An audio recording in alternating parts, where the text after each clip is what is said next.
first decade of the new millennium saw waves of massive and at times disorientating change.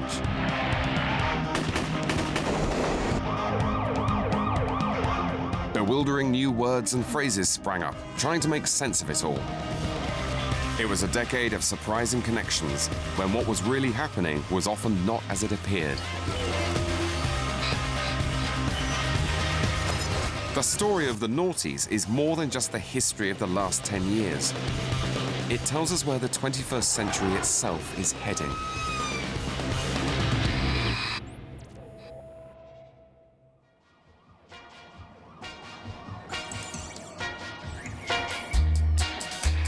In 2010, we already have a sense of the forces shaping Britain in our still new century. Some have been heavily discussed. Others haven't. We begin this series with the most significant split to have emerged in our society in the last 10 years. Age is to the 21st century what social class was to the 20th century. It's one of the major fault lines in our society. Different generations became less aware of each other. Older people became more frightened of younger people became less appreciative of older people. We had a situation where everybody wanted to be young, but the only people who could afford the lifestyle of the young were the old. Adults and young people are probably more divided now than they ever were in the past, partly because of the empowerment of young people and the role that youth culture has in dominating society.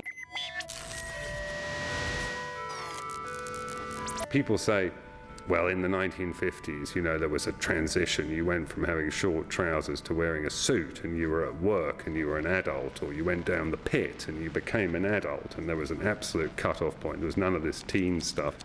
Now, there's still a period of being a child, authentically a child, and then at the age of sexual maturity, everybody's unloosed not into adulthood, but to kidulthood. You have the idea of this kind of perpetual childhood. In the noughties, kidulthood was open to almost everyone.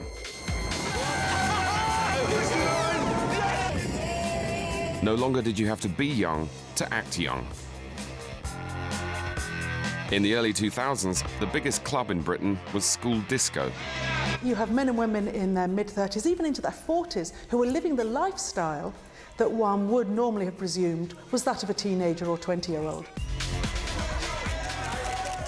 We looked recently at the spread of toys around the world, and the really interesting thing was that most of the toys weren't for children. They were actually toys for adults.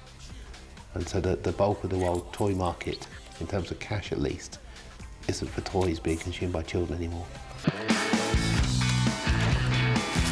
The whole kidult accessory kit included a micro-scooter or mountain bike, a pair of trainers, 3/4 length trousers, t-shirts with carefully chosen pop culture references, an iPod, a game console, and Kidlit in your man bag.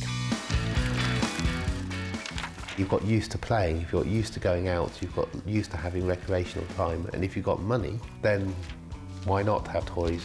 Why not take more holidays? Why not carry on behaving like you might have behaved when you're 18, 19 or 20?